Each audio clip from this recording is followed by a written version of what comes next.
जोहार, मेरा नाम विनीता है, विनीता सोरेन। और मैं झारखंड के एक छोटे से गांव केसौर सोरा, जो सरायकेला खरसवां डिस्ट्रिक्ट में पड़ता है, वहाँ की रहने वाली हूँ। मेरे मम्मी पापा जो है किसान हैं और मैं बचपन से ही खेतों में ही पली बड़ी हूँ। हम 4 भाई बहन हैं, 2 बहन और 2 भाई। मैं खेतों में काम करती थी और फिर जब स्कूल का टाइम होता था तो मैं स्कूल जाती थी। मैं जिस एरिया से आती हूँ वहाँ पे थोड़ा रॉकी एरिया है, तो मैं हमेशा वहाँ पे बचपन से ही चढ़ना उतरना वो मेरा रहा है। और मेरे गांव से करीब 1.5 किलोमीटर के डिस्टेंस में एडवेंचर का प्रोग्राम होता है और मैं बचपन से मैं देखती थी कि वहाँ पे प्रोग्राम हो रहा है, लोग आ रहे हैं और लोग ट्रेनिंग ले रहे हैं, दौड़ रहे हैं, भाग रहे हैं, रस्सियों में चढ़ रहे हैं, कभी कभी धुआं उठते हुए देखती थी मैं। तो मुझे हमेशा मैं जब भी अपने किसी रिलेटिव के घर जा रही होती तो रास्ते में मैं देखती थी, लेकिन उस समय क्योंकि गांव में थी और मुझे एडवेंचर पता नहीं था कि एडवेंचर क्या है, तो मुझे हमेशा लगता था शायद पुलिस का कुछ ट्रेनिंग चल रहा होगा। कभी कभी ऐसा लगता था कि लोग यहाँ पे मौज मस्ती करने के लिए आए, पिकनिक मनाने के लिए आए हैं। तो मुझे ठीक से पता नहीं था उस समय कि हो क्या रहा है, लेकिन मुझे एक मौका मिला 2004 में फर्स्ट टाइम वहाँ पे जाने का। तो मैं 3 दिन का वहाँ पे ट्रेनिंग प्रोग्राम मैंने अटेंड किया और वहाँ पे मैंने ट्रेनिंग लिया। मैं बचपन से ही अपने गांव में रही हूँ और मुझे वेदर जो भी प्राकृतिक जो चीज़ें हैं, पेड़ पौधे और पत्थर वगैरह, ये सारा मुझे बहुत पसंद है और मैं बहुत नज़दीक रही हूँ, जैसे मैं आप लोगों को बता रही हूँ। तो मुझे कभी शहर की तरफ आना नहीं था और मुझे अभी भी अगर सही में आप पूछे तो मुझे शहरों में रहना बिल्कुल अच्छा नहीं लगता है। लेकिन जब मैं 3 दिन का मैं वहाँ पे ट्रेनिंग प्रोग्राम के लिए जब 2004 में मैं गई तो उस समय बहुत उत्सुकता मेरे अंदर जागी कि क्या मैं और कुछ सीख सकती हूँ पहाड़, क्योंकि हम जहाँ पे रहते हैं हमें ऐसा लगता था कि हम गांव में है। मुझे भी बहुत बचपन में जब मैं अपनी गांव में थी और मैं जब भी हेलीकॉप्टर ऊपर से जाते हुए देखती थी या ऐसे लोगों से कभी मिलती थी, न्यूज़पेपर में कहीं देखती थी, तो मुझे लगता था क्या कभी मैं भी अपना पहचान बना पाऊँगी, क्या कभी लोग विनीता सोरेन को जानेंगे कि विनीता सोरेन कौन है। मैं 7 साल तक मैंने अलग अलग ट्रेनिंग प्रोग्राम में हिस्सा लिया और इसके लिए ज़रूरी था मुझे शहरों में आना, क्योंकि ये जो एडवेंचर एक्टिविटी है, जब तक आप वहाँ जाएंगे नहीं जहाँ से आपको ट्रेनिंग मिल सके, जहाँ पे आपको भेजा जा सके, ऐसे जगह पे जहाँ पे ट्रेनिंग आप ले सके और बेहतर होके अपने लक्ष्य की ओर थोड़ा आप आगे जा सकते हैं। तो ये मुझे लगा उस समय कि मुझे जाना है, जुड़ना है और कुछ जानकारी लेना है तो मुझे शहर की तरफ जाना पड़ेगा। मेरी गुरु मैडम बैचेंद्री पाल, जो भारत की प्रथम महिला है जिन्होंने माउंट एवरेस्ट फतह किया था 1984 में, वो मेरी प्रेरणा रही है। जब मैं पहली बार उनसे मिली उस समय भी मैं जब उनको देखी और उनको हग किया, तो गले लगाया, उनकी बातें सुनी, मुझे आज भी वो दिन याद है, क्योंकि मुझे विश्वास नहीं हो रहा था अपनी आंखों में कि मैं उनसे मिल पा रही हूँ, उनसे बातें कर पा रही हूँ, उनके बारे में मैं सुन पा रही हूँ। क्योंकि हम बिल्कुल भी कभी, मैं जमशेदपुर भी कभी नहीं आई थी, उस समय की बात मैं बता रही हूँ, जब मुझे पता ही नहीं था कि शहर कैसा होता है, कभी निकले ही नहीं थे। ट्रेन तो मैंने कभी देखा नहीं था, बस फ़ोटो में देखा था जब मैं पढ़ाई की थी। और माउंट एवरेस्ट की अगर बात करें तो मैं 5 क्लास, जब मैं 5 क्लास में पढ़ती थी उस समय छोटी सी एक स्टोरी आती थी, हम लोगों का जो बुक हुआ करता था उस समय, उसमें तेंजिंग हिलेरी कैसे वो लोग एवरेस्ट क्लाइंब कर रहे हैं। तो बस उतनी ही जानकारी मेरे पास थी, लेकिन मुझे जानना था और ज़्यादा, और उत्सुकता बढ़ती गई जब मैंने 3 दिन का ट्रेनिंग प्रोग्राम लिया था। तो अच्छा लगा, ये ज़रूरत था मुझे जाके सीखने का। और करीब मैं अपनी पढ़ाई भी साथ ही साथ कर रही थी, तो साथ साथ में मेरा पढ़ाई भी और ये एडवेंचर एक्टिविटी भी चल रहा था। और ऐसा करते करते मैं 2010 में मैंने एडवांस कोर्स किया और उसके बाद मुझे मौका मिला एवरेस्ट में जाने के लिए सिलेक्शन हुआ मेरा टाटा स्टील की तरफ से। और मैंने पूरा तैयारी शुरू किया 2011 में।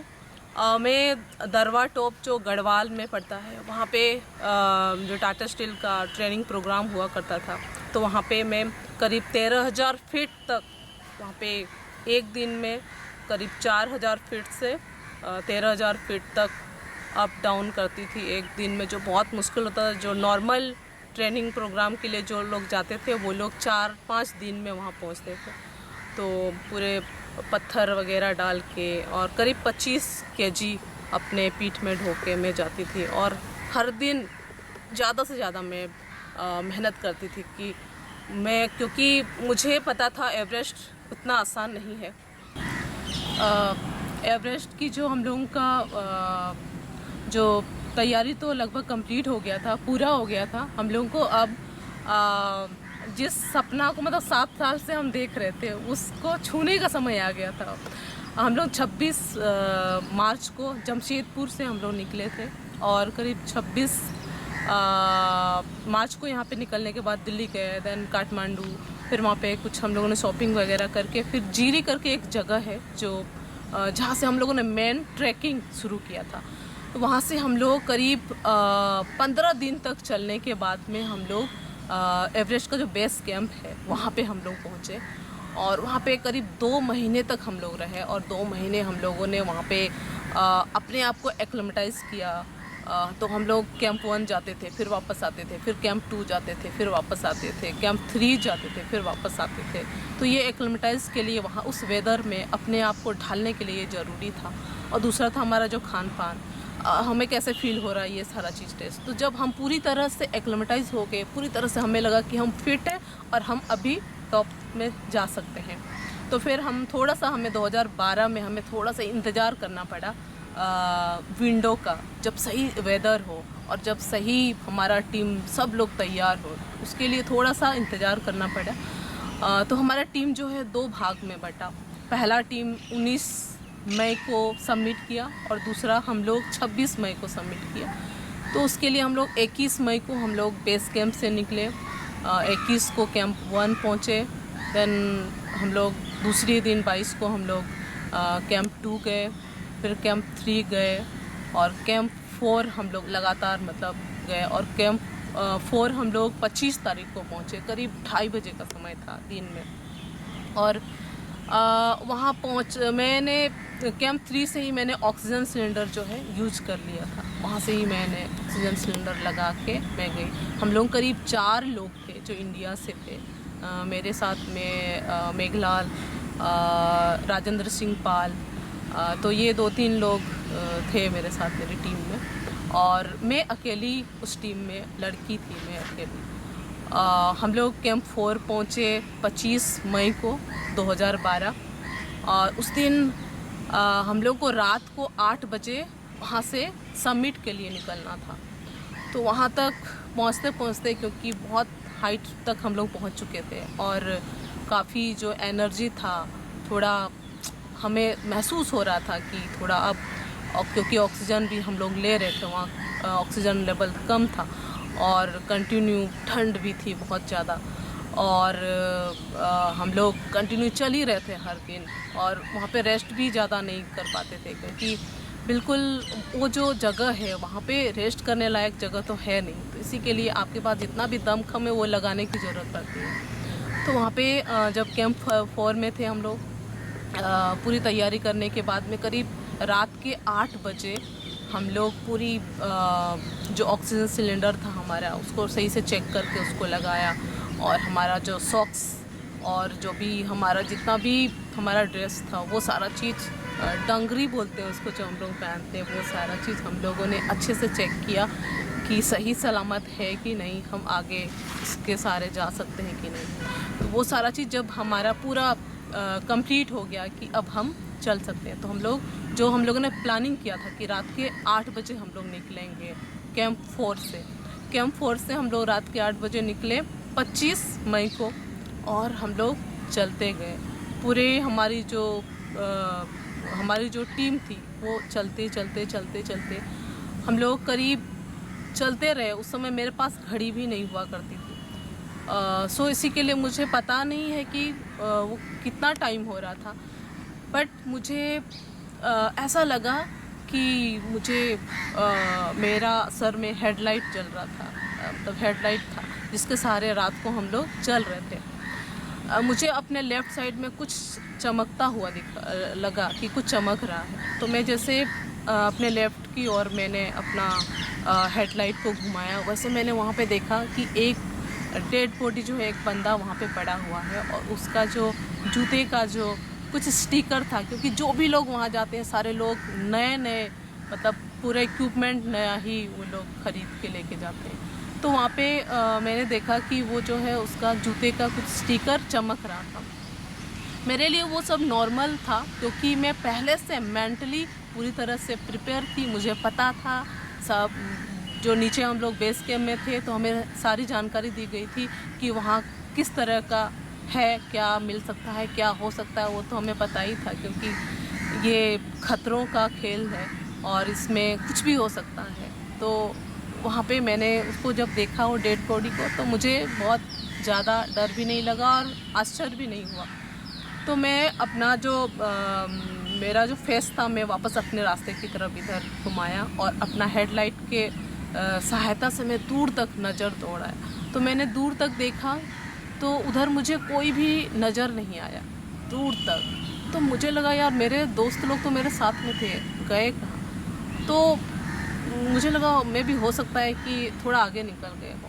मैं अपना कदम आगे बढ़ाना ही चाहती थी कि उतने में मेरे दिमाग में कुछ आया और मैं पीछे की ओर मुड़ी। जैसे मैं टर्न किया पीछे की ओर, तो एक बिजली की तरह एक डर जो है मेरे अंदर घुमाया और बहुत ज़्यादा उस समय डर लगा, क्योंकि मैं ऐसी जगह पे थी जहाँ पे मेरे आगे भी मुझे साथी लोग थोड़ा आगे निकल गए थे और मैं ऐसे मतलब रात में चलते चलते अपने धुन में, मुझे पता ही नहीं चला कि कब आगे वाले आगे निकल गए और पीछे वाले पीछे रह गए। तो बहुत डरावना कुछ क्षण के लिए था मेरे लिए और एकदम दिमाग ब्लॉक हो गया।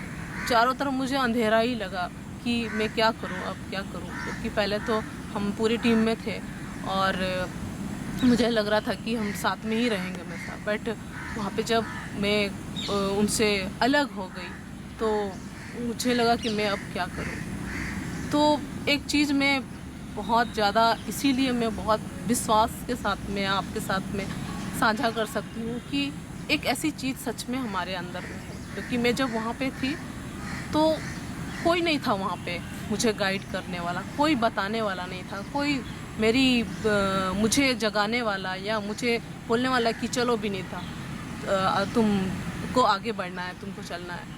तो वहाँ कोई था नहीं वैसे, लेकिन फिर भी मैंने कुछ तो वहाँ पे महसूस किया जो मुझे मोटिवेट किया, मुझे बोला कि नहीं, तुमको आगे बढ़ना है, तुमने जो लक्ष्य चुना था, तुम जिस ओर तुम जा रही उस ओर तुमको जाना है, उठो। और उस समय महसूस नहीं हुआ कि क्या था, लेकिन आज जब मैं यहाँ पे प्लेन्स में हूँ और लोगों के साथ जब बात करती हूँ तो मुझे ऐसा लगता है कि उस समय कोई तो था नहीं, थी तो मैं खुद ही। और मेरे अंदर का जो विश्वास था, मेरे अंदर का जो एक जिद्दीपन और एक दृढ़ शिक्षा शक्ति जो बोलते हैं हमारे अंदर जो बना रहता है ना कोई चीज़ करने का, कि नहीं मुझे करना है, तो वो चीज़ मुझे वहाँ पे हिम्मत दिया, ताकत दिया और बोला कि नहीं, तुमको चलना है। और कहीं ना कहीं हम लोग जो बोलते हैं ना, हमारे अंदर एक दिल है, हमारे अंदर एक आत्मा है, वो वही है, क्योंकि उसका बहुत सारा नाम है और लोग अलग अलग नाम से उसको पुकारते हैं। तो मुझे लगता है कि वही था जो मुझे वहाँ पे साथ दिया। और शायद हम कहीं भी जाए वो कभी हमारा साथ नहीं छोड़ता है, वो हमेशा रहता है, चाहे दुख में हो, सुख में हो, किसी भी समय हो। तो मैं वहाँ पे मैं थोड़ा हिम्मत आया जब, तो मैं सोचा कि अब कुछ भी हो मुझे आगे बढ़ना है। तो मैं वहाँ से आगे बढ़ी। करीब 2 घंटे का समय हुआ होगा, मैं थोड़ा आगे गई तो मैंने वहाँ पे देखा कि मेरे दोस्त लोग वहाँ पे थे। मैं उससे मिली, फिर हम लोगों ने थोड़ा गर्म पानी जो थर्मस में था वो निकाला, पिया। और फिर वहाँ पे तो सब ऑक्सीजन सिलेंडर लगाया, तो कोई पता ही नहीं चलता है कि कौन आ रहे हैं कौन जा रहे हैं। तो हम लोग फिर वहाँ से आगे बढ़े साथ में ही, और करीब 26 मई सुबह का समय था 6:55 में, जब सूर्य की रोशनी, जब हम वहाँ पे खड़े थे एवरेस्ट के टॉप में, सूर्य की रोशनी हमारे चेहरे को छू रही थी और उस समय हम लोग पहुँचे। विश्वास नहीं हो रहा था मुझे वहाँ पे कि क्या मैं यहाँ पहुँच गई हूँ, एवरेस्ट की टॉप में पहुँच गई हूँ। बिल्कुल मुझे विश्वास नहीं हो रहा था। और वहाँ पे हम लोगों ने फ़ोटो वोटो खींचा और जैसे मैं बोलती हूँ कि मुझे सच में विश्वास नहीं हो रहा था कि मैं पहुँच गई हूँ कि नहीं पहुँची हूँ। तो एक मैं हमेशा एक सॉन्ग है जो मैं लोगों के साथ में शेयर करती हूँ, क्योंकि मैं जब लोगों के साथ में बात करती हूँ तो मेरे अंदर जो खुशी है, मेरे अंदर जो वो जब आप मेहनत करते हो उसका जब आपको फल मिलता है तो कैसे मतलब महसूस होता है। रियली मैं उस समय मुझे लग रहा था कि अभी मैंने कर दिखाया। अभी मेरे घर वालों को, मेरे मम्मी पापा जिस उम्मीद से उन लोगों ने मुझे एक मौका दिया था, एक आदिवासी लड़की होने के बावजूद भी मुझे जो घर से निकलने दिया था, मुझ पर जो विश्वास किया था, मुझे लग रहा था कि उस पर मेरी गुरु मैडम बचेंद्री पाल, उन्होंने जितना विश्वास के साथ मुझे एक मौका दिया था और मुझे इस और जो उन्होंने हाथ बढ़ा के मुझे आगे बढ़ाया था कि तुम कर सकती हो, मुझे लगा कि उनकी उम्मीदों पे मैं खरी उतरी हूँ और मैंने ये कर दिखा। रियली आप विश्वास नहीं करेंगे, उस समय मेरी आंखों से खुशी के आंसू निकल रहे थे, मैं रो रही थी उस समय और पता नहीं चल रहा था कि मैं रो रही थी कि क्या चल रहा था। बट रियली और आज भी मुझे बहुत अच्छा लगता है ये सोच के, या जब भी मैं लोगों से बात करती हूँ। और 2 लाइन है जो मैं टॉप में जब भी मतलब थी तो लोगों के साथ जब भी बात करती हूँ तो मुझे ऐसा लगता है कि लाइक ऐसे मतलब महसूस हो रहा था, क्योंकि चारों तरफ बादल ही बादल थे और जैसे होता है ना कि परियां नाच रही हैं और हम लोग ऊपर में हैं बादल में। और वो जो सॉन्ग है कि आज मैं ऊपर आसमां नीचे, आज मैं आगे ज़माना है पीछे, तो ये मुझे मतलब याद आता है और लोगों के साथ में मैं शेयर करना चाहती हूँ। मैं विनीता हूँ, विनीता सोरेन। ये मेरी छोटी बहन है अवंतिका सोरेन, ये मेरी मम्मी है डुमनी सोरेन और ये मेरे भैया है, मेरे बड़े भैया हैं विजय सोरेन। और जो अभी खेतों में काम चल रहा है वहाँ गए हुए हैं, उनका नाम है पराव सोरेन। एक और ज़रूरी बात जो मुझे लगता है कि मुझे बताना चाहिए आप लोगों को, जब मैं ऐसे घड़ी में थी, एवरेस्ट की जस्ट पहुंच रही थी मैं, उस समय जब मैं खो गई थी, जैसे मैंने आपको कहानी में बताया था, उस समय मुझे वहाँ पे कोई भी गाइड करने वाला नहीं था, कोई बताने वाला नहीं था। उस समय मुझे किसने बताया? मेरी अंतरात्मा ने। और उसने मुझे बोला, और जो भी हमारे अंतरात्मा बोलता है वो हमेशा सही बोलता है, हमेशा करेक्ट बोलता है और सही दिशा की ओर हम लोगों को आगे बढ़ाता है। उस समय मुझे भी मेरे अंतरात्मा ने कहा कि तुमको आगे बढ़ना है और ऊंचाई में पहुंचना है, टॉप तक पहुंचना है। Thank you.